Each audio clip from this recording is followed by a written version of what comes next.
الحمد لله ذي العزة والأولاء رب العالمين والصلاة والسلام على سيد الأنبياء والمرسلين والعاقبة للمتقين أما بعد فأعوذ بالله من الشيطان الرجيم بسم الله الرحمن الرحيم والذين يبيتون لربهم سجدا وقياما صدق الله مولانا العظيم إن الله وملائكته يصلون على النبي يا أيها الذين آمنوا صلوا عليه وسلموا تسليما اللهم صل على سيدنا ومولانا محمد وعلى آل سيدنا ومولانا محمد وبارك وسلم وصل عليه الصلاة والسلام عليك يا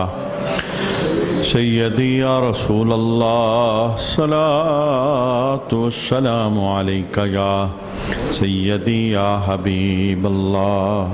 صلاة والسلام عليك يا سيدي يا شفيع المذنبين وعلى آلك وأصحابك يا سيدي يا رحمة للعالمين بعد حمد و صلات لائق عزت و تکریم جمیع احباب سمینی ذی وقار، آج کا دن گزارنے کے بعد جو رات آنے والی ہے شب برات کی عظیم ساتوں کو اپنے ساتھ لے کے آئے گی۔ اس رات کی اہمیت اور اس شعبان کے مہینے کی عظمت و فضیلت آقا حضور رحمت عالم صلی اللہ علیہ وآلہ وسلم نے امت کے سامنے بیان فرمائی تاکہ اس رات کی عظمتوں کو امت حاصل کرے اور اس مہینے کا جو اللہ کے دربار کے اندر مقام اور مرتبہ ہے اس کے فیوز و برکات امت سمیٹنے کے اندر کامیاب ہو جائے۔ میرے محبوب کریم علیہ السلام کے جو شعبان کے اندر معمولات تھے انہیں بیان کرتے ہوئے حضرت عبداللہ بن قیس رضی اللہ تعالی عنہ آپ روایت کرتے ہیں کہ میں نے مومنوں کی ماں ام المومنین اما عائشہ صدیقہ رضی اللہ تعالی عنہا کو فرماتے ہوئے سنا کہ آقا حضور رحمت عالم صلی اللہ علیہ وآلہ وسلم کا سب مہینوں میں سے پسندیدہ مہینہ شعبان کا مہینہ تھا، اور اس پسندیدگی کو حضور نے ان لفظوں کے اندر بھی بیان فرمایا کہ رجب اللہ کا مہینہ ہے، شعبان مجھ محمد صلی اللہ علیہ وآلہ وسلم کا مہینہ ہے، اور رمضان میری امت کا مہینہ ہے۔ یعنی اپنے ساتھ حضور نے جس مہینے کو نسبت عطا فرمائی وہ شعبان کا مہینہ ہے۔ اور اما عائشہ صدیقہ رضی اللہ تعالی عنہا کہتی ہیں کہ میرے محبوب کریم علیہ السلام کے مہینہ اتنا پسندیدہ تھا کہ اس مہینے کے اکثر دنوں میں سرکار حالت روزہ میں ہوتے، یعنی نفلی روزے سال کے 11 مہینوں میں سے جس مہینے میں رسول اللہ صلی اللہ علیہ وآلہ وسلم سب سے زیادہ رکھتے تھے وہ مہینہ شعبان کا مہینہ۔ اور پھر اما عائشہ صدیقہ رضی اللہ تعالی عنہا کہتی ہیں کہ میں نے محبوب کریم علیہ السلام کے دربار کے اندر یہ سوال سنا، اسامہ بن زید نے سوال کیا کہ یا رسول اللہ صلی اللہ علیہ وآلہ وسلم، میں دیکھتا ہوں کہ جس طرح آپ شعبان کے مہینے میں کثرت سے روزے رکھتے ہیں اس طرح باقی 11 مہینوں میں سے کسی اور مہینے کے اندر کثرت سے روزے نہیں رکھتے، یعنی جتنی کثرت شعبان میں نفلی روزوں کی ہے باقی مہینوں کے اندر نہیں۔ تو حضور کیا اس کے اندر کوئی خاص وجہ ہے، کوئی خاص راز ہے؟ تو اللہ کے حبیب نے اس مقام پر ایک راز بیان فرمایا، پھر ایک اور حدیث کے اندر ایک اور راز بیان فرمایا کہ کیا وجہ ہے کہ میں شعبان کے مہینے میں اکثر نفلی روزے میں ہوتا ہوں اور یہ مہینہ میرا پسندیدہ مہینہ ہے اور کثرت کے ساتھ میں روزے اس مہینے کے اندر رکھتا ہوں، چونکہ صحابہ کرام محبوب کریم علیہ السلام کی زندگی کے ہر معاملے میں پیروکاری کو اپنا شرف سمجھتے تھے اور اپنی عزت سمجھتے تھے۔ جو محبوب کرتے صحابہ اس کے کرنے کے لیے ہر دم تیار رہتے تھے، یہاں تک کہ اگر کسی مقام پر میرے محبوب نے اپنا سر انور آسمان کی طرف کیا تو صحابہ بھی وہاں جا کر اپنا سر آسمان کی طرف کر کے فخر محسوس کرتے تھے۔ حضرت علی رضی اللہ تعالی عنہ کے غلام آپ کے ساتھ سواری پر بیٹھے ہوئے تھے۔ آپ فرماتے ہیں کہ مولا علی مدینے سے باہر نکلے تو ایک سنگ ریزوں والی زمین کے اندر تشریف لے گئے، سواری کے اوپر بیٹھے بیٹھے تو جب اس زمین کے اندر پہنچے تو حضرت علی رضی اللہ تعالی عنہ نے آسمان کی طرف اپنا سر انور بلند کیا اور حضرت علی رضی اللہ تعالی عنہ مسکرائے، اور اس کے بعد آپ نے اپنی سواری کو واپس مدینے کی طرف جب موڑا تو آپ کے غلام نے آپ سے سوال کیا جس کا نام علی بن ربیعہ تھا۔ اس نے پوچھا کہ حضور آپ مدینہ سے باہر یہاں پہ آئے ہیں سواری پہ سوار ہو کے اس سنگ ریزوں والی زمین کے اندر، اور خالی آپ نے اپنا سر آسمان کی طرف کیا ہے اور آپ مسکرائے ہیں، اس کی وجہ کیا ہے؟ تو حضرت علی رضی اللہ تعالی عنہ آگے سے جواب دیتے ہیں، کہتے ہیں وجہ تو مجھے نہیں پتا، آج تو میرے پیچھے بیٹھا ہے، ایک وقت تھا کہ میں سواری پر اسی مقام پر آمینہ کے لال کے پیچھے بیٹھا ہوا تھا، اور جب محبوب کریم علیہ السلام اس سنگ ریزوں والی زمین کے پاس سے گزرے تو آقا حضور رحمت عالم صلی اللہ علیہ وآلہ وسلم نے اپنا سر انور آسمان کی طرف بلند کیا اور محبوب کریم علیہ السلام مسکرائے، اور جب آقا حضور رحمت عالم صلی اللہ علیہ وآلہ وسلم مسکرائے تو میں نے محبوب سے پوچھا تھا یا رسول اللہ صلی اللہ علیہ وسلم مسکرانے کی وجہ کیا ہے؟ فرمایا جب میں نے استغفار کے جملے بولے ہیں اور میں نے آسمان کی طرف دیکھا تو میرا رب مجھے دیکھ کے مسکرا رہا تھا۔ ہاں رسول اللہ فرماتے ہیں میں رب کو دیکھ کے مسکرا رہا تھا اور رب مجھے دیکھ کے، اور اللہ کے مسکرانے کی توجیہ جو محدثین نے بیان فرمائی، اس کا معنی یعنی جو سینس مسکرانے کا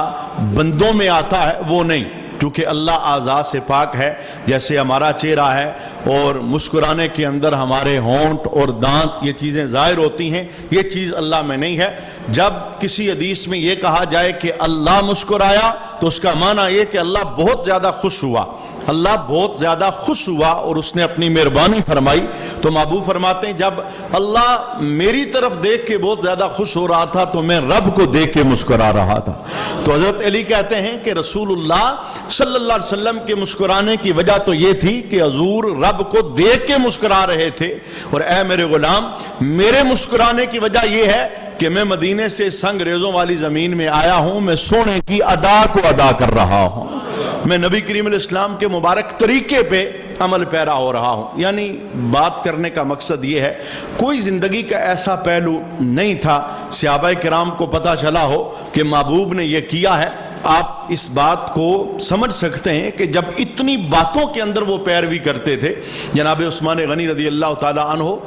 ایک جگہ سے گزرتے گزرتے آپ رکے اور آپ نے اپنے غلام کو کہا میرے لیے پانی کا بندوبست کرو، میں وضو کرنا چاہتا ہوں، نماز کا ٹائم نہیں تھا۔ آپ نے اس مقام پہ رک کے وضو کیا اور پھر وضو کرنے کے بعد آپ نے آسمان کی طرف سر انور کیا اور پھر مسکرانے لگے۔ غلام نے پوچھا حضور نماز کا وقت بھی نہیں، یہاں پر وضو کرنے کی وجہ کیا ہے؟ اور پھر آپ سر آسمان کی طرف کر کے مسکرا رہے ہیں۔ تو حضرت عثمان غنی رضی اللہ تعالی عنہ فرمانے لگے کہ یہ وہ مقام ہے جہاں ایک مرتبہ میرے محبوب نے وضو کیا تھا اور سرکار نے آسمان کی طرف چہرہ کیا تھا تو حضور مسکرا رہے تھے۔ عثمان اس جگہ سے خالی نہیں گزر سکتا،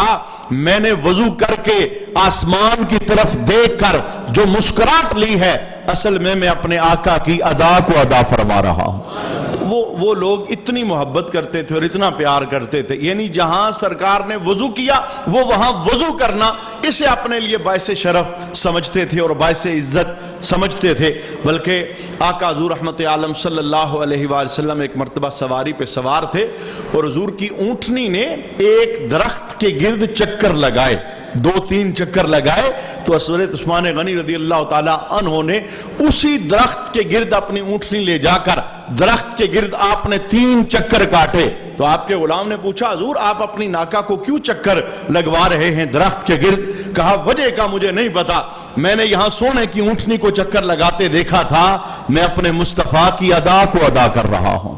تو یہ ان کی زندگی کا خاصہ تھا کہ وہ محبوب کریم علیہ السلام کی زندگی کی تابعداری کو اپنے لیے شرف اور عزت تصور کرتے تھے۔ چونکہ 14 صدیوں کا گیپ آ گیا، مسلمان سوال اٹھاتا ہے میں کروں یا نہ کروں، میں چلوں یا نہ چلوں، یہ میرے لیے ٹھیک ہے یا ٹھیک نہیں ہے، اس کا مقام کیا، اس کا مرتبہ کیا ہے۔ بس وہ اتنے عاشق تھے، انہیں اتنی بات پتہ چل جائے کہ یہ حضور رحمت عالم صلی اللہ علیہ وآلہ وسلم نے کیا ہے تو پھر وہ زمانے کو ناراض کر لیتے تھے پر سرکار کی ادا کو نہیں چھوڑتے تھے، حضور رحمت عالم کے طریقے کو نہیں چھوڑتے تھے۔ اب صحابہ کرام کو پتا تھا شعبان کا مہینہ ہے اور محبوب کو اس مہینے سے بڑا پیار ہے، شعبان آتا ہے سرکار تلاوت تیز کر دیتے ہیں، شعبان آتا ہے حضور کثرت سے روزے رکھنا شروع کر دیتے ہیں، شعبان آتا ہے میرے محبوب پوری رات مسجد کے اندر گزار دیتے ہیں، شعبان آتا ہے سرکار اعتکاف کی نیت سے مسجد کے اندر بیٹھ جاتے ہیں۔ جب رسول اللہ صلی اللہ علیہ وسلم کا معمول یہ تھا تو صحابہ نے طرز عمل کو اپناتے ہوئے کیا کیا کہ صحابہ کہتے ہیں ہمارا بھی پھر یہ معمول بن گیا کہ جیسے ہی شعبان آتا ہم تمام دنیاوی کاموں سے فارغ ہو کر اپنے آپ کو عبادت میں مصروف کر دیتے ہیں۔ پوچھا جاتا وجہ کیا ہے؟ کہا میں وجہ کوئی نہیں پتا، ہم سونے کی ادا کو ادا کر رہے ہیں، یعنی جو چیز ہمارے نبی کی پسندیدہ ہے وہ ہماری پسندیدہ ہے۔ اچھا سنیے، میرے محبوب نے جو 2 توجیہات بیان فرمائی کہ کیا وجہ ہے کہ شعبان میرا پسندیدہ مہینہ ہے، کیا وجہ ہے میں کثرت سے روزے رکھتا ہوں، کیا وجہ ہے میں عبادات بہت زیادہ کرتا ہوں اس شعبان کے مہینے میں، باقی مہینوں کی نسبت نفلی عبادات کثرت کے ساتھ کرتا ہوں، اس کی وجہ کیا ہے؟ آقا حضور رحمت عالم صلی اللہ علیہ وآلہ وسلم نے پہلی وجہ بیان فرمائی۔ میرے محبوب کریم علیہ السلام نے فرمایا کہ رجب اور رمضان کے بیچ میں یہ مہینہ ہے شعبان کا، لوگ اس سے غافل ہیں اور اس میں لوگوں کے اعمال اللہ رب العالمین کے دربار میں بلند کیے جاتے ہیں۔ یہ جو آج کا دن ہے، آج شام کے وقت مغرب سے پہلے اعمال نامے تبدیل ہوں گے، یعنی سال بھر کی جو ہماری کمائی ہے وہ اللہ کے دربار کے اندر پہنچے گی، نئے اعمال نامے فرشتوں کو دیے جائیں گے، سال بھر کا جو حساب ہے وہ فرشتے اللہ کے دربار کے اندر پہنچائیں گے۔ تو میرے محبوب کریم علیہ السلام کیا ارشاد فرماتے ہیں؟ کہتے ہیں کہ مجھے یہ بات پسند ہے کہ میرا عمل اس حال میں اٹھایا جائے کہ میں روزے کی حالت میں ہوں۔ ویسے تو پورا مہینہ ہی بڑی رحمتوں والا ہے، لیکن خاص آج کا دن جسے روزے کی سعادت ملی ہے اس کے لیے عظیم الشان خوشخبری ہے کہ سال کا جو آخری دن ہے اعمال نامہ تبدیل ہو رہا ہے وہ حالت روزہ میں ہے، اور جسے روزے کی سعادت آج نصیب نہیں ہوئی اس کے لیے میں گزارش کرنا چاہتا ہوں عصر سے لے کے مغرب تک یہ جو وقت ہے یہ سارا مسجد کے اندر گزارنے کی کوشش کریں، نفلی اعتکاف کی نیت سے اپنے محلے کی مسجد کے اندر جا کے بیٹھ جائیں، ذکر و درود میں مصروف ہو جائیں، تلاوت میں مصروف ہو جائیں، چونکہ عصر کے فرضوں کے بعد نفل نہیں پڑھے جا سکتے، لہٰذا نفلوں سے ہٹ کر باقی استغفار ورد وغیرہ کریں، نفلی اعتکاف کا ثواب پائیں، تاکہ جب ہمارا نامہ اعمال اللہ کے دربار میں ہو تو ہم حالت اعتکاف میں بھی ہوں اور اللہ کے گھر کے اندر بھی موجود ہوں، یعنی ہماری زندگی کے نامہ اعمال اس سال کا جو ہے اس کا آخری کام وہ اللہ کے گھر کے اندر ہو رہا ہو۔ یعنی یہ تو سوچ اور فکر اس بندے کو ہوگی جس کے سامنے قبر ہے، جس کے سامنے مرنا ہے اور جس کے سامنے اللہ کے دربار کے اندر پیش ہونا ہے، جو یہ حقیقت جان چکا ہے کہ یہ دنیا ہک کرائے کا گھر ہے، ہک نہ ہک دن بدلنا پڑے گا، چھوڑ کے جانا ہے میں نے اس فانی دنیا کو، اور جس جگہ میں نے جانا ہے وہاں جو چیزیں کام آتی ہیں، جب یہ فکر دامن گیر ہوگی تو پھر اس دن کے اندر یہ بات آئے گی کہ میں عبادت کے اندر اپنی زندگی کو یوں بسر کر سکتا ہوں کہ نامہ اعمال میں اگر کوئی غلطی ہے معافی مانگی جا سکتی ہے، کیونکہ یہ اللہ نے نا محبوب کے صدقے کے اندر ایک بڑا سونا نور ہمیں دیا ہے، توبہ کا نور۔ اس سے پہلے جتنی امتیں آئیں ان کے پاس یہ نہیں تھا، توبہ کرنے کے لیے انہیں گردنیں کاٹنی پڑتی، توبہ کرنے کے لیے انہیں اپنا آپ قربان کرنا پڑتا، پھر جا کے توبہ مقبول ہوتی تھی۔ لیکن اس امت کو آمینہ کے لال کے قدموں کی برکت سے رب نے کتنی عزت عطا فرمائی، فرمایا التائب من الذنب کمن لا ذنب لہ، فرمایا جو گناہوں سے تائب ہو کے ہمارے دربار میں آنا چاہتا ہے، رب کہتا ہے ہم اسے ایسا کر دیتے ہیں جیسا اس نے گناہ کیا ہی نہیں، ہم معافی دے دیتے ہیں، ہم اس کے رجوع کو قبول کر لیتے ہیں۔ لہٰذا یہ آخری جو ساتیں ہیں، جمعہ کا دن، جمعہ کے بعد مغرب سے پہلے خوب اللہ کے دربار کے اندر سچے دل سے گڑ گڑا کے معافی مانگنی چاہیے، توبہ کرنی چاہیے کہ مولا سال بھر گزر چکا ہے، کبھی نماز رہ گئی، کبھی نظر گندی ہو گئی، کبھی سماعت ناپاک ہو گئی، کبھی کوئی اور گناہ مجھ سے جانے انجانے کے اندر سرزد ہوا، میں غلطیوں اور خطاؤں کا پتلا ہوں، غلطیاں مجھ سے ہو جاتی ہیں، مولا تو معاف فرمانے والا ہے، تیرے دربار کے اندر آنے والوں کو خالی نہیں لٹایا جاتا، اے اللہ اپنے شان کریم کا اظہار کرتے ہوئے میرے گناہوں کو معاف فرما۔ تو رب کی رحمت سے امید ہے، جمعے کا دن بھی ہے، بابرکت ذاتیں بھی ہیں، جب کوئی رجوع کے لیے بڑھے گا اللہ ضرور اس کے گناہوں کو معاف فرمائے گا۔ تو پہلی توجیہ میرے محبوب نے یہ بیان فرمائی، کہا میں اس لیے کثرت کے ساتھ روزے اس مہینے میں رکھتا ہوں، عبادات کرتا ہوں، چونکہ اس مہینے کے اندر ایک دن ایسا ہے جس میں نامہ اعمال تبدیل ہوتے ہیں، اور وہ دن آج کا ہے۔ یہ کتنا اتفاق ہے کہ جمعے کا اجتماع بھی ہے، اور جب ہم یہ بات سن رہے ہیں یہ کل کا دن نہیں کہ شیطان ہمیں بلا دے، اب بھی اگر ہمارا مقدر ہمارا ساتھ نہ دے، ہم رجوع نہ کر سکیں، ہم اپنے نامہ اعمال کو گناہوں سے صاف نہ کروا سکیں، ہم رجوع اللہ نہ کر سکیں، ہم اپنے نامہ اعمال میں آخری ساعتیں عبادت میں بسر نہ کر سکیں، تو سمجھ لیں یہ بہت بڑی بدبختگی کا سامان ہوگا۔ اگر شیطان ہمیں بلا دے، اگر شیطان ہمیں رسوائی کے گڑھے کے اندر ڈال دے، اور یہ یاد نہ رہے کہ ہم کہاں پہ کھڑے ہیں اور آج کیا ہونے جا رہا ہے، ہمارا معاملہ رب کے دربار کے اندر پیش ہونے جا رہا ہے، جناب علی یہ تو اس بندے کو احساس ہو سکتا ہے جو صرف 24 گھنٹے کی کارروائی اپنے ذہن میں خود سوچے، کسی کی کچہری میں نہیں، اپنے آپ کو اپنی کچہری میں پیش کرے کہ میری زندگی کے 24 گھنٹے کس طرح گزریں، کیا میرا منہ رب کو دکھانے کے قابل ہے؟ صبح سے شام تک توجہ کرے، کتنی ساتیں ہیں جو رب کی نافرمانی میں بسر ہوئی، اور کتنی ساتیں ہیں جو رب کی مان کر بسر ہوئی۔ اگر تو ساری ساتیں رب کی فرمانبرداری میں بسر ہوئی پھر تو اللہ کا شکر ادا کرنا چاہیے، اور اگر سوچ کر خود ہی پسینہ آنے لگے کہ 24 گھنٹے گزر گئے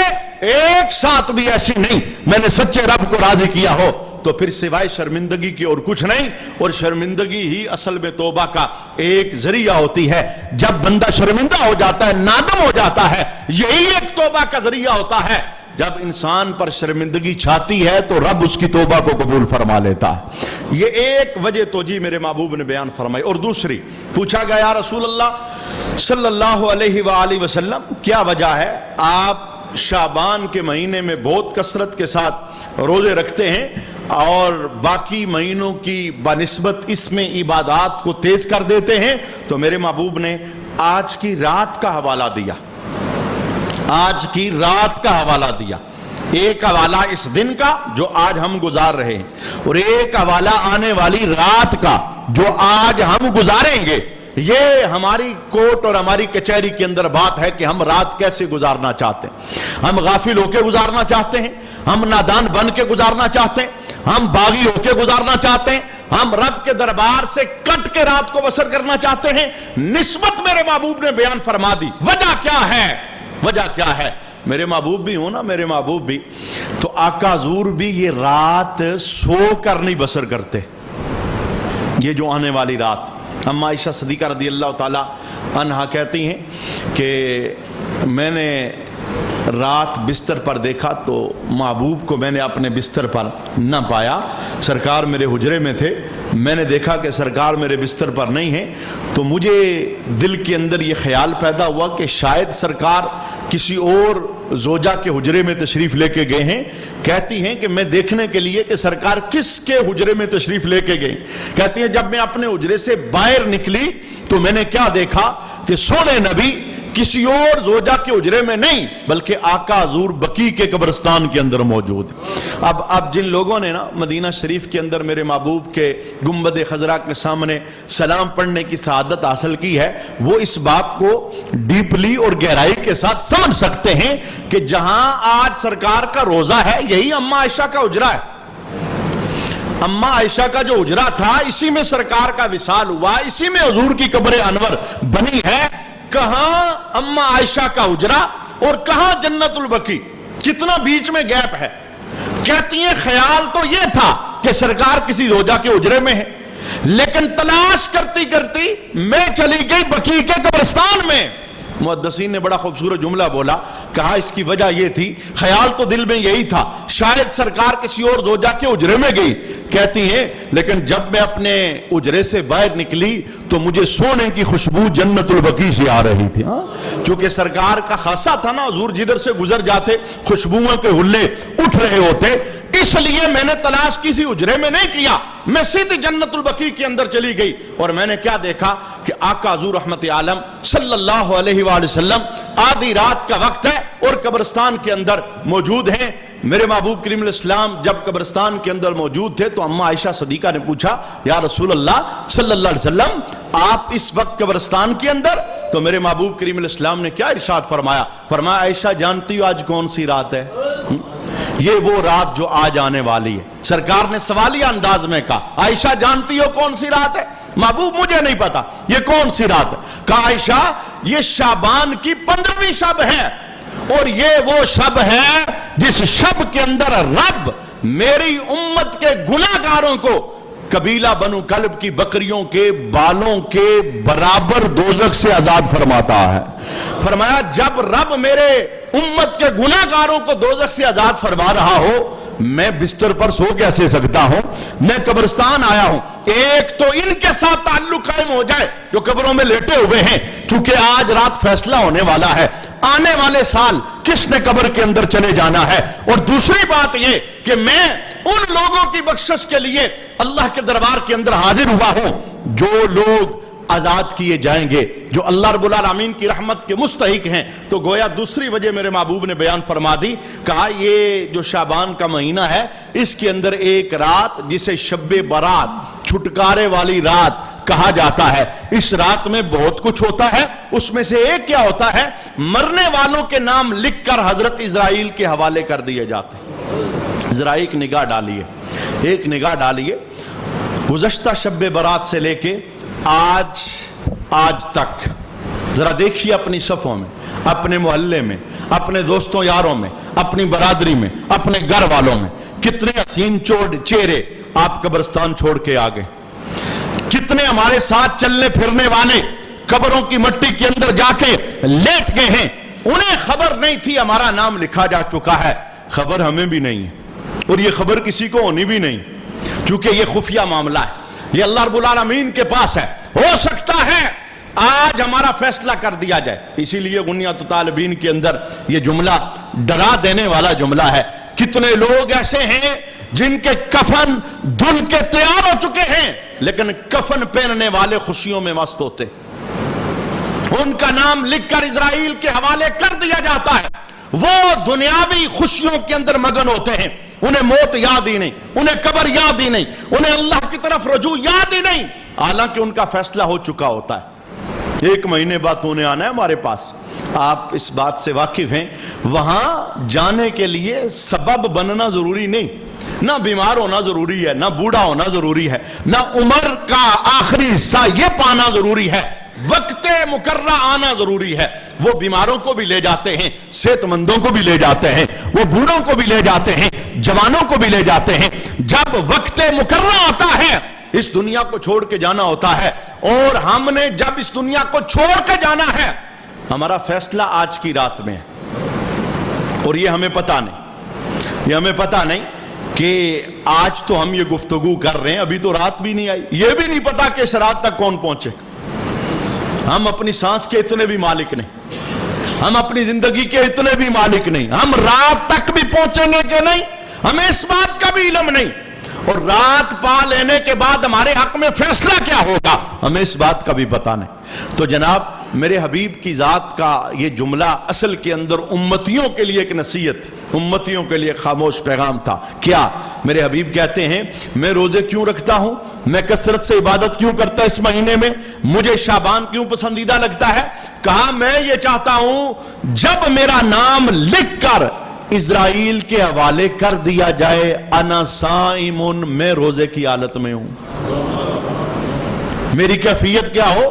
میں عبادت کر رہا ہوں، میں حالت روزہ میں ہوں، جب میرا فیصلہ ہو جائے. حالانکہ یہ تعلیم امت کی خاطر تھا، محبوب کو تو اپنے فیصلے کی خبر تھی، محبوب کو تو پتا تھا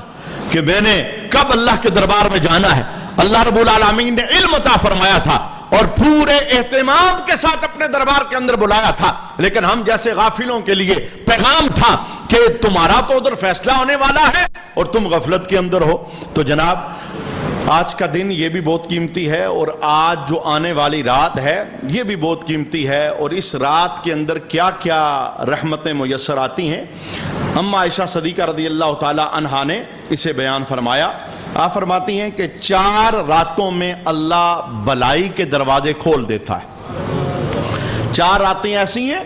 مغرب سے لے کے صبح صادق تک، یعنی یہ رات کی رحمتیں، اس کے لیے عشاء کا انتظار نہیں کرنا، یہ رحمتیں مغرب کے ساتھ ہی شروع ہو جاتی ہیں. کیا ہی اچھا ہو مغرب با جماعت پڑھی جائے، سورہ یاسین کی تلاوت ہو جائے، سورہ ملک کی تلاوت ہو جائے، تسبیح پہ درود و سلام پڑھ لیا جائے، استغفار پڑھ لیا جائے، کچھ نہ کچھ رجوع اللہ ہو. اللہ کے دربار میں جو صدائیں بلند ہو رہی ہیں ان صداؤں کا حصہ لینے کے لیے ہم رات کے شروع پہر کے اندر ہی رحمتوں کی آغوش میں آ جائیں. اما عائشہ صدیقہ رضی اللہ تعالی عنہا فرماتی ہیں 4 راتیں ایسی ہیں جس میں اللہ بلائی کے دروازے کھول دیتا ہے. دربار خداوندی یہ کس طرح رحمتیں ملتی ہیں بندوں کو. اللہ آسمان دنیا پہ نزول جلال فرماتا ہے اپنی شانوں کے مطابق، آسمان دنیا پہ نزول جلال کر کے رب کے دربار سے کچھ اعلانات ہوتے ہیں، کچھ صدائیں بلند ہوتی ہیں. پہلا اعلان ہوتا ہے حل من مستغفر، ہے کوئی بخشش چاہنے والا، ہے کوئی ایسا جسے گناہوں نے پریشان کیا ہو، پلٹنا چاہتا ہے، آنا چاہتا ہے، رجوع کرنا چاہتا ہے، شیطان کا قیدی بن بن کے جس نے بغاوت میں زندگی بسر کر دی، وہ کریم رب جو بخشنے والا ہے خود کہہ رہا ہے میرے بندو پلٹ کے آ جاؤ، دیر میری طرف سے نہیں، دیر تمہاری طرف سے ہے. میں تو کنڈیشن لگاؤں گا ہی نہیں، میں اللہ نے کنڈیشن لگائی نہیں ہے جناب. جب رب نے نہیں لگائی تو میں کیسے لگا سکتا ہوں؟ فلاں آئے تو بخشوں گا اور فلاں آئے تو نہیں بخشوں گا. رب کہتا ہے پلٹ کے آ جاؤ، ایک قدم اٹھاؤ گے 10 رحمت والے قدموں سے تمہارا استقبال فرماؤں. میں کہتا ہوں یہ کتنی رحمت معاب خوشخبری ہے ہمارے لیے. جس کے ہم نے جرم کیے وہ خود کہہ رہا ہے بخشنے والا میں ہوں. ہے کوئی بخشش چاہنے والا، ہے کوئی طلب کرنے والا، ہے کوئی معافی مانگنے والا، وہ آئے قدم اٹھائے، میں اس کے سارے گناہوں کو معاف فرماتا ہوں. میں کہتا ہوں جب یہ صدائے ربی آسمانوں سے بلند ہو رہی ہو، ہم اللہ کے گھر میں ہونے چاہیے. ہم اللہ کے گھر میں دیکھیں نا، وہ رحمت دینا چاہتا ہے تو ہمیں جولی پھیلانی چاہیے نا، ہمیں لینا چاہیے. یہ سوشل میڈیا پر نا ایک وار ہے، مختلف ادوار کے اندر یہ چلی آ رہی ہے اور چلی آتی رہے گی. اس رات کے اندر بھی عبادتوں سے روکا جاتا ہے. بندوں کو عبادت کرنے دو، سجدے کرنے دو، انہیں اللہ کے دربار میں جھکنے دو. کیوں پابندیاں لگاتے ہو؟ اگر مخلوق رب کے دربار میں جانا چاہتی ہے تو تمہاری دلیل کی کوئی ضرورت نہیں ہے. جب سونا تو ہر رات میں رب کے دربار میں آتا تھا. میرے محبوب کریم علیہ السلام کی زندگی کا اکثر حصہ وہ تو مسجد کے اندر گزرا. آدھی رات کا وقت ہوتا تو سرکار اجرا چھوڑ کے مسجد آ جاتی. تو امت کے لیے اس سے بڑھ کر دلیل کیا ہے؟ تو خاص کر وہ راتیں جب اس کی رحمت چھما چھم برس رہی. دوسری صدا حل من مسترزق، ہے کوئی رزق چاہنے والا؟ تیسری صدا حل من سائلین، ہے کوئی سوالی؟ ہے کوئی بیمار؟ ہے کوئی حاجت مند؟ ہے کوئی بے اولاد؟ ہے کوئی ایسا جو اندر سے پریشان ہے، اپنی پریشانی کسی کے سامنے بیان نہیں کر سکتا اور اپنے غم کو کسی کے سامنے کھول نہیں سکتا؟ رب کہتا ہے میں غموں کو سننے والا ہوں، میں پریشانیوں کا مداوع کرنے والا ہوں، آئے اپنی حاجت لے کے میرے دربار کے اندر، وہ حاجت پیش کرے گا، اللہ فرماتا ہے میں اس کی حاجت کو پورا فرما دوں گا۔ یہ بہت رحمت معاب ساتیں ہیں، ان ساتوں کے اندر اللہ کے دربار کے اندر حاضری ہمیں دینی چاہیے۔